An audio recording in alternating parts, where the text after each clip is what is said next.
আসসালামু আলাইকুম ওয়া রাহমাতুল্লাহি ওয়া বারাকাতুহু। আপনারা সবাই কেমন আছেন? আজকে আপনাদেরকে দেখাবো একদম মায়ের হাতে তৈরি স্পেশাল সিট রুটি। তো দেখতেই পাচ্ছেন আম্মু নিজ হাতে সিট রুটিগুলো তৈরি করতেছে। আর আম্মুর এই সিট রুটিটা সত্যি আসলে স্পেশাল হয়ে থাকে, যেহেতু আম্মু কাঁচা পেঁয়াজ এবং মরিচ দিয়ে এই সিট রুটিটা তৈরি করে থাকে। আম্মুর এই সিট রুটিটা আসলে সবাই খুবই পছন্দ করে, কারণ এটা আম্মু আসলে নিজে হাতে তৈরি করে। এটা আসলে অন্য কিছু তৈরি করে না। দেখতে পাচ্ছেন কাঁচা পেঁয়াজ, মরিচ, লবণ এবং হলুদ দিয়ে আটটাকে সুন্দর করে গোলাচ্ছে এবং হাত দিয়ে ছিটিয়ে ছিটিয়ে এই সিট রুটিটা তৈরি করবে আম্মু।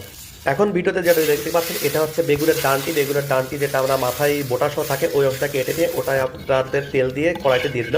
অনেকে এটাতে কলার ডেকও ব্যবহার করে থাকে, কিন্তু আমরা বেগুনের ডানটি সাধারণত দিয়ে থাকি। দেখতে পাচ্ছেন সিটুর তৈরি হয়ে গেছে। অনেকে বোতলের সাহায্যে ফোটা করে এবং ঝাঁঝরির সাথে দিয়ে থাকে, কিন্তু আম্মু এটা হাতের সাথে ছিটিয়ে ছিটিয়ে সিটুটা তৈরি করতেছে। আপনারা অবশ্যই বাসায় ট্রাই করবেন। দেখতে পাচ্ছেন আমাদের কিছু মোটামুটি হয়ে গেছে। আর কেমন লাগে অবশ্যই কমেন্টস মধ্যে জানাবেন।